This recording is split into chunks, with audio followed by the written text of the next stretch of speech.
Malaysia's attempt to limit how long a prime minister can stay in power has just hit a major obstacle. On 2nd of March, the government led by Anwar Ibrahim failed to pass a constitutional amendment that would cap the prime minister's tenure at 2 terms or a maximum of 10 years. The voting result was close. 146 MPs supported the bill, but 148 votes were required to amend the federal constitution. They were 2 votes short. Was this simply bad timing or poor coordination? Or does it reveal deeper tensions within Malaysia's unity government? Let's break down why this reform matters, why it failed, and what it tells us about the realities of governing a coalition. First, the reform was designed to prevent the concentration of power.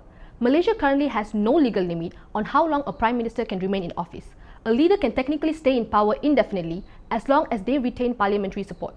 The proposed amendment sought to change that by limiting the office to 10 years in total, regardless of whether the terms are consecutive. Malaysia's longest-serving Prime Minister, Mahathir Mohamad, held office for 22 years between 1981 and 2003, a period that saw rapid development but also growing criticism over the centralization of executive power.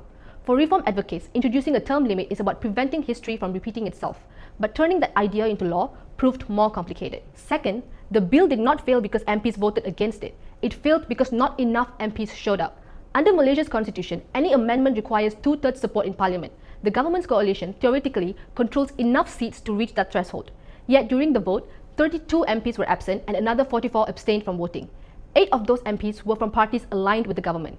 Several lawmakers later gave explanations for their absence, including hospitalizations, religious obligations, and traffic congestion while travelling back to parliament. Individually, each explanation may sound reasonable. Collectively, they cost the government a constitutional reform. Third, analysts say that the episode exposes deeper cracks beneath the unity government. Malaysia's current administration is not a single-party government. It's a coalition made up of Pakatan Harapan, Barisan Nasional, Gabungan Parti Sarawak, and other smallest parties.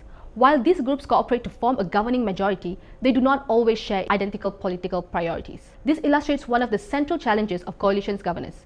Stability often requires compromise, but those compromises can sometimes slow the pace of reform. Fourth, the opposition's role in the vote adds another layer of tension.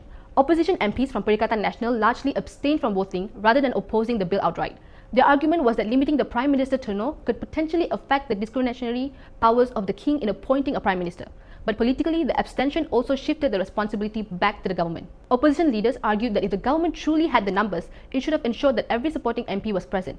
In other words, the government lost the vote not because the opposition defeated it, but because it failed to organize its own majority. Fifth, the setback may be symbolic, but symbols matter in politics. The defeat marks the first time a government bill has failed to pass under Anwar's administration. For a government that has campaigned heavily on institutional reform, the optics are uncomfortable. Politically, the episode acts as a reminder that majority rule does not guarantee legislative success. Finally, the reform may not be over. Under parliamentary rules, a bill that fails cannot be reintroduced in the same form within the same parliamentary session unless significant changes are made. Government spokesperson Fahmi Fadzil has suggested that a motion to revive the bill could be brought back to Parliament in June. If that happens, the government will face the same task again. Because at its core, the debate over a prime ministerial term limit is not just about one law. It is about how Malaysia balances political stability with institutional reform.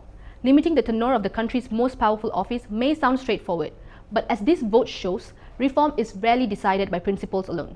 Sometimes it is decided by coalition arithmetic, political priorities, and whether enough MPs make it back to Parliament before the vote is called.